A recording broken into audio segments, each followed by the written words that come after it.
तर श्री स्वामी समर्थ मित्रांनो, आणि काल रात्रीचा आत्यांच्या घरचा गोंधळ एवढा अंगात आला होता की डायरेक्ट आज उठायला 9 वाजले होते. ते जाऊ दे, मग आता काल गोंधळ पार पाडला होता. म्हणजे टेंट हाऊस वाल्याचा सामान जो होता तो आपल्या ट्रॅक्टर मध्येच भरलेला होता, आणि तो टेंट हाऊस वाल्याचा सामान आपल्याला आज वापस द्यायला पण जायचं होतं. तर घरून ट्रॅक्टर घेऊन निघालो आणि रस्त्याने जाता जाता टेंट हाऊस वाल्यांचं सामान वापस दिला. आता फक्त याच्यामध्ये जार वगैरे बाकी होते, आणि तिथं जायच्या अगोदर त्या ट्रॅक्टर मध्ये डिझेल टाकून घेतला आणि नंतर तिथनं निघालो तर डायरेक्ट ॲक्वाच्या दुकानावरती, आणि इथे येऊन ट्रॅक्टर मधले जार पण उतरून टाकले आणि आलो तर डायरेक्ट घरी. आणि घरी आल्यानंतर म्हणायचे त्याचं सर्व आटपलं झाल्यानंतर घरासमोर एकदम कट मध्ये तयार होऊन उभं राहिलो.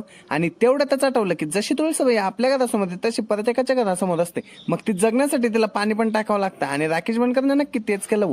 एकदम तुळसाबाईला व्यवस्थित पाणी वगैरे टाकून दिलं, आणि नंतर बाहेरच्या पक्ष्यांना वगैरे पण पाणी ठेवून दिलं, कुत्र्यांना पण पाणी ठेवून दिलं. तर जसं की तुम्हाला माहिती काल गोंधळ होता, त्यामुळे मग आपला व्यायाम करणं पण जमलं नव्हतं आणि स्वामी चरित्र वाचणं पण जमलं नव्हतं. एक दिवस तर पूर्ण खाडा पडला होता, पण आता तसं नाही होणार. याच्या पुढे आता रोज तर व्यायाम करावाच लागला आणि रोज स्वामी चरित्र पण वाचावंच लागेल. आणि घराच्या वरतून बघितलं ना, फक्त घरासमोर ना 1-2 बाटल्या पडलेल्या दिसत होत्या, पण सगळ्या बाटल्या जेव्हा जमा केल्यानंतर डायरेक्ट एक बकेटच भरून गेली. आता एवढ्या बाटल्यांचं काय करणार ते पण तुम्हाला सांगतो. नक्की पक्ष्यांनाच पाणी ठेवण्यासाठी करेल. ते जाऊ द्या, घरून निघालो होतो, एकदम तांब्याच्या तांब्यामध्ये पाणी घेतलं, भोलेबाबांच्या मंदिरामध्ये आलो. इथं आलो आणि ना भोलेबाबांना जल अर्पण केलं आणि स्वामी चरित्र वाचायला सुरुवात केली. भेटतो पुढच्या ब्लॉग मध्ये, तोपर्यंत जय महाराष्ट्र.